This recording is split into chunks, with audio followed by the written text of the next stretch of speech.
When I plan a dinner party, it's all about the client and what they want. As long as they're happy, I'm happy, and it goes without saying the food needs to be world class.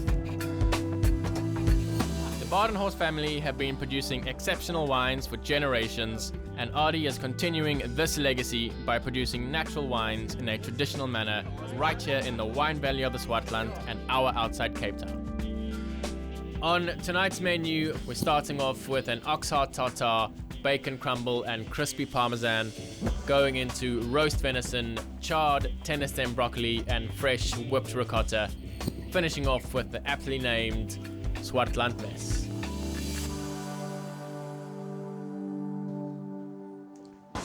Alright, so first up, before I do any prep for today, I'm gonna make my ultimate version of beans on toast. I'm sure we all have our ultimate versions of this.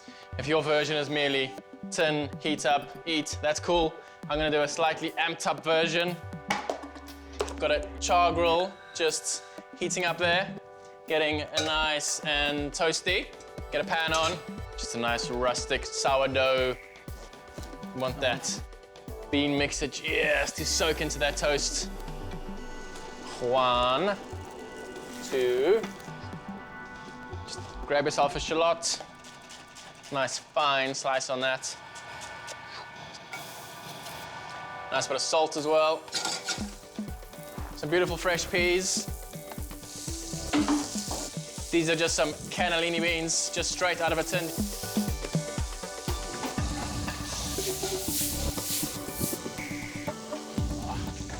That can go off, that can just stay on the char grill for a little bit. All I've got here is my homemade tomato ketchup. I don't like to have too much ketchup on there, just enough to bind it all together. Just for a little bit of added green onion flavor, all we're gonna do is add some fresh chopped chives in there. Just loads of them. Now, right at the end of this, I just wanna grate in a bit of raw garlic. I really like that mixture of that little bit of sort of raw garlic flavor and those chives. Grab your beautiful charred sourdough. Now I've got some fresh goat's cheese. Almost spread it onto that warm toast. Added a bit of creaminess. Beautiful fresh avocado. You got that fresh hume of that chive and that raw garlic. A couple of beautiful pea shoots. Little glisten. And it just sort of ripples down over those leaves, down those peas and beans. And then beautiful Parmesano Reggiano. Probably gonna get totally slated for saying that wrong, but go to town with it, don't be shy. Loads and loads of Parmesan. And that, my friends, is the ultimate beans on toast.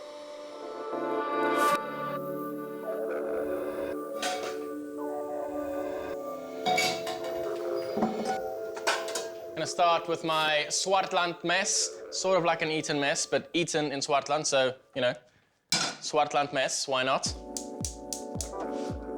We're gonna make an ice cream over there, and then just a very simple sorbet in here. All I've got here is some black currant puree. You know, we wanna have that super sweet sharpness with that beautiful velvety smooth ice cream. Just grab yourself a lemon. Just gonna amp up that tartness a little bit. Now, we're not looking to reduce that puree. It's definitely thick enough. We just want to infuse the flavors in. All I've got here is some liquid glucose. You can buy this from any good chef shop. This ends up being a tiny bit messy. To a liter of puree, looking at about 160, 180 grams of glucose. All gonna come together beautifully. The ice cream base is super simple. Just milk, some cream. Take some vanilla paste, or you could use some fresh vanilla. 24 egg yolks. Some caster sugar. You could definitely do this in the machine, but I find the whole process of making ice cream by hand extremely pleasurable. Just one of those things. So to the 24 egg yolks, you're looking at about sort of 500 grams of sugar. Then we've got 500 mils of milk, 500 mils of cream. It's a super, super simple recipe. Turn that heat down now. Just pour your eggs back onto that heat. It's going to take about another 5-6 minutes on a medium to low heat. Just keep half an eye on it. You don't want it to overcook. Otherwise you're going to end up with sweet, sweet scrambled eggs. No one likes that. As a precautionary measure, we are just going to pass it through a super fine sieve just to catch any bits of overcooked egg or, anything we don't want in there. I will, however, give it a bit of a taste. Beautifully sweet, perfectly balanced crème anglaise. That can hang out there for a couple of seconds. Gonna move on to the last part of our little Swartland Eton mess combination. Just a plain old meringue. All we need for that, 200 grams of room temperature egg whites. Lemon juice in right at the beginning. As it starts to climb up the sides of the bowl, start adding in our caster sugar. Nice and slowly, nice sort of constant pour. Stiff peaks, classic meringue test. We want real nice big shards of this meringue.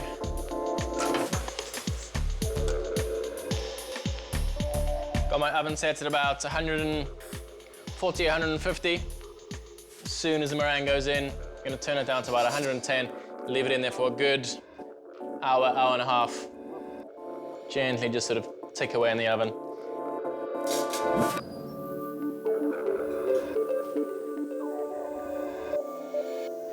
Get our sorbet through a nice fine sieve. Just catching any bits of lemon pip. All I need to do now is freeze it in my canisters.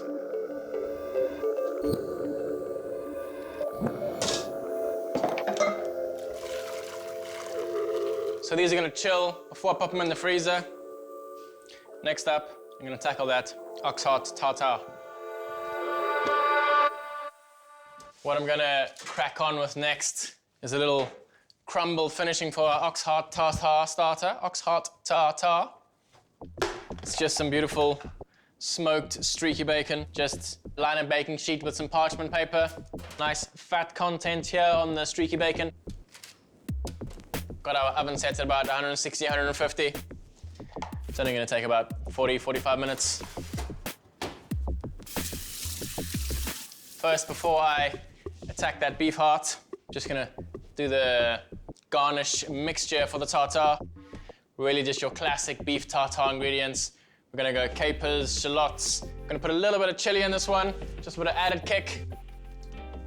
Got some gherkins or some little baby courgettes. We're gonna get a nice amount of olive oil through there. We're gonna have some spice, we're gonna have some sweetness. All comes together, coats those little dices of beef heart.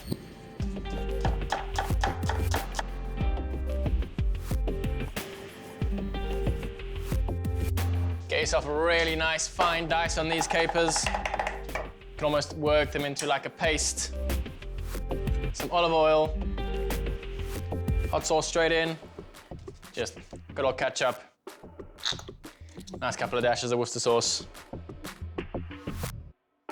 Nice bit of mustard. Just give this a little mix up. Let's bring out the beast.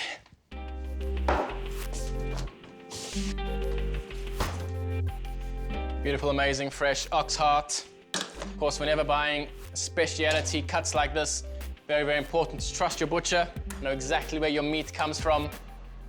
It's the first muscle that moves and it's the last muscle that moves, so it can be extremely tough. All we want to do is get those beautiful meaty pieces off. Just slide in there and see how dark and rich it is.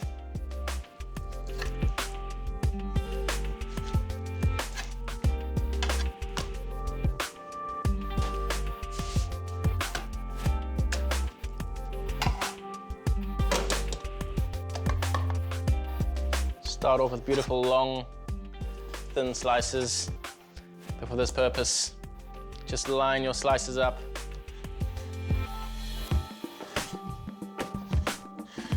And then you want a nice fine dice on it.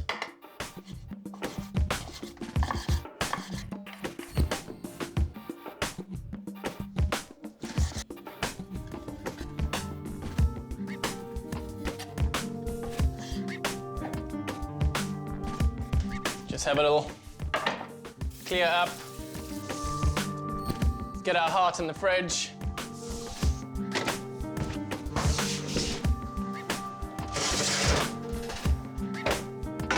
Beautiful aroma of roasted bacon. Just gotta let that dry before we chop it. Our meringue is now perfectly dry. You can see it's still nice and white. Just let that cool down there. Move on to 2 components for our main course. This beautiful venison. I've got some springbok here. You could go with some roe deer, you could use impala, whatever you can get your hands on, really. Beautiful loins. Trim any sinew off there. No real fat on this meat either. And when we cook it on that open fire, we're gonna brush it with a beautiful marinade.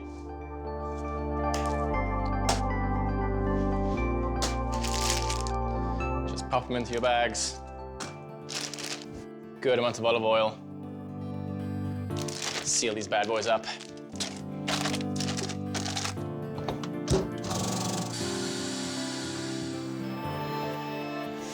Just pop those in the fridge. Now, the beauty of this dish really is in its simplicity. I mean, it's 3 ingredients. We've got the venison, we're gonna have the ricotta, we've got some beautiful charred tenderstem broccoli. There's nowhere to hide with food like this. Everything has to be perfectly cooked, perfectly seasoned. We want to hit this ricotta. Good amount of salt. Generous amounts of olive oil as well. This is a dish on its own. A little bit of crusty bread. Be really, really great. Just for added freshness.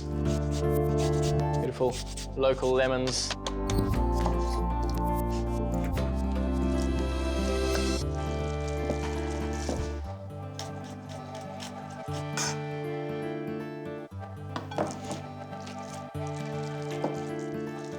Have a little taste of that ricotta.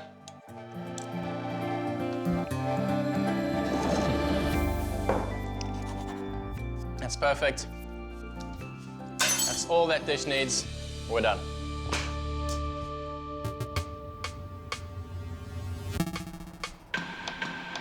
I'm out here in the beautiful Swartland region of the Western Cape.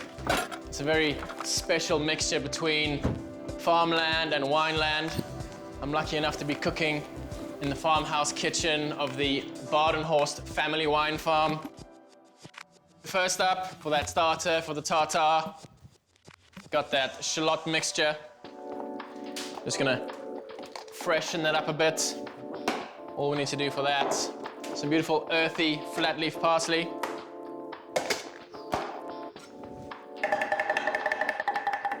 Two-knife chop, not essential, but just a bit of fun. Give it a good mix around.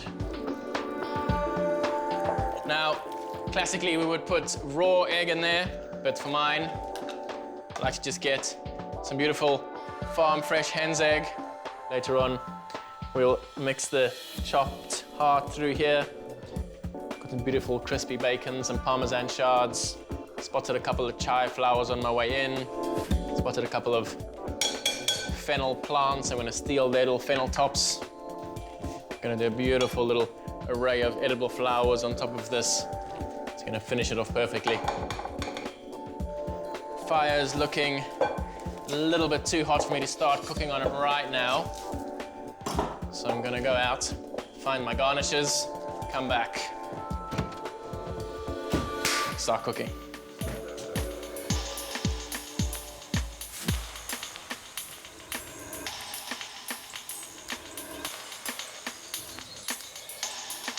This really is like the ultimate supermarket. You only pick what you need. A couple of kale leaves there. We're gonna deep fry them. A little crispy garnish on that venison.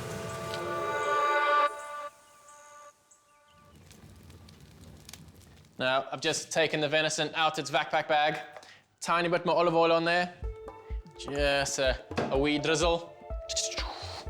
Some salt. Generous amounts. Mix it all in, mix it around. Just gonna pop this in the grid with my thyme. Now, this is not gonna take long to cook. We just want a nice sear on it. Probably looking at about 4 or 5 minutes per side. All we need to do later is warm it up either through the oven or we'll just pop it back on the fire. That thyme, straight on. Our fire is looking perfectly ready.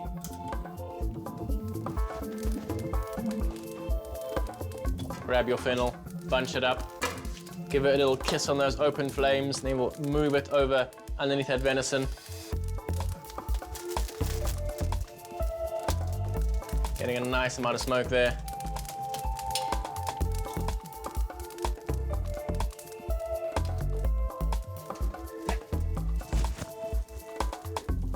This is the exact color we're looking for.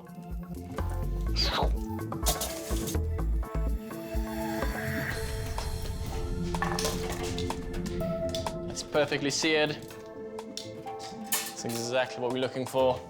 Thyme's done its job, that fennel's done its job. You can smell that smokiness. Beautifully rare as well. You don't want to overcook that venison. All we need to do is let it rest. It's one major job out the way, and we are ready for our guests.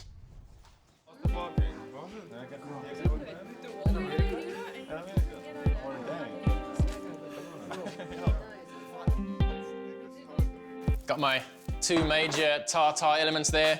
Beautiful heart meat, nice and dark. Super, super lean.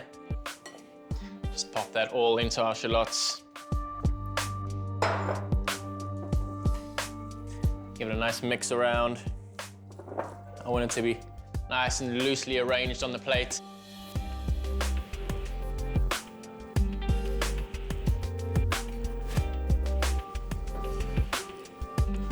Those strips of crispy bacon, what I've done is chop them up nice and fine. Gives us that beautiful bacon dust. Those beautiful flowers we picked this afternoon. Just a tiny bit of that fennel. Those beautiful sweet pea flowers. Amazing aroma. All I've done here is taken a nice big baking sheet, grated some Parmesan over that. In the oven, 180 degrees, about 15, 16 minutes. Some beautiful local lemon oil. Final little dusting, straight over the top.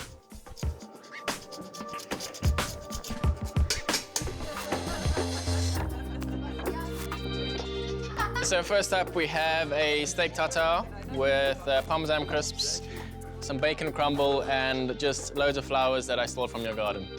So the flowers are, we've got garlic flowers, we've got fennel pollen, and we've got some of the pea shoots as well, the pea flowers. Get involved. What's up? What do you think, Amanda? Dit is alles mijn. En met dus. Ja, is op. Zeker af. Is done. Yo. Right.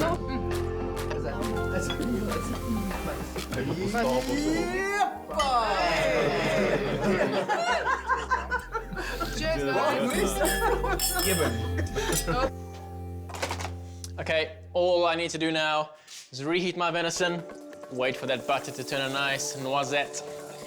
Just lay your venison fillets in that pan.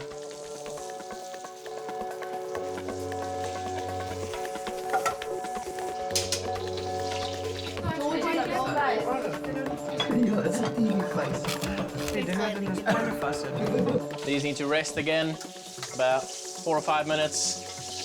Perfect amount of time just to reheat that broccoli. All I've done with the tenderstem broccoli, blanch it, so boiling hot water into ice water, keeps it nice and green, nice and fresh. Nice amount of salt on that broccoli. Best thing about this sort of cooking, make as much mesh as you like.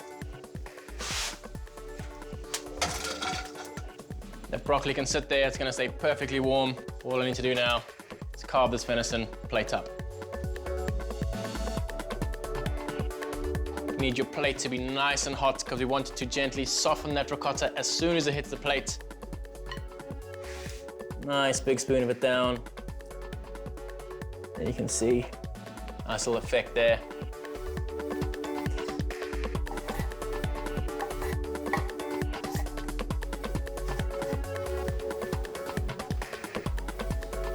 Perfectly reheated broccoli. Lay it over the top. Try and be quite natural with this. Don't be too orchestrated. These are those crispy fried kale leaves that we picked from the garden. All I've got here, some veal stock that I reduced.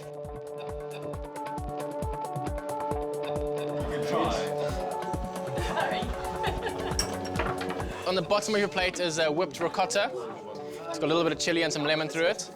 Then you've got some venison, which I cooked on the open fire here. And what I do is I take the fennel tops and I sort of chuck the raw fennel tops on the fire, and then it sort of smokes it quite a bit. So you get this sort of smoked fennel taste on it. And then just some tenderstem broccoli and some kale that I stole from the garden that I just sort of crispied up. So yeah, enjoy. Thanks a lot. Oh, that looks delicious.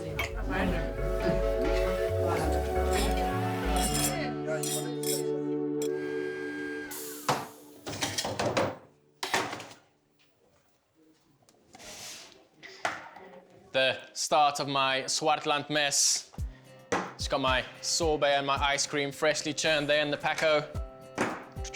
All you need, some hot water in your spoon pot. We're gonna start with the ice cream, then go meringue, and then go sorbet, then go ice cream. Just start building your layers. Next on with the sorbet.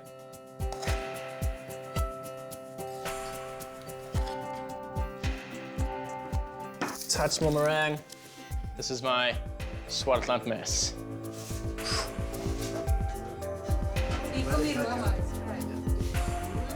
Your dessert is a Swartland mess. It's vanilla ice cream with a sorbet and some meringue shards. Amazing. Enjoy.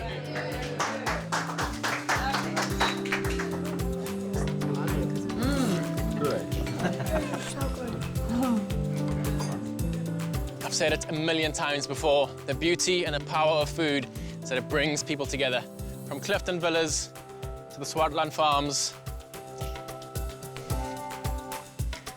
Man, I have the best job in the world.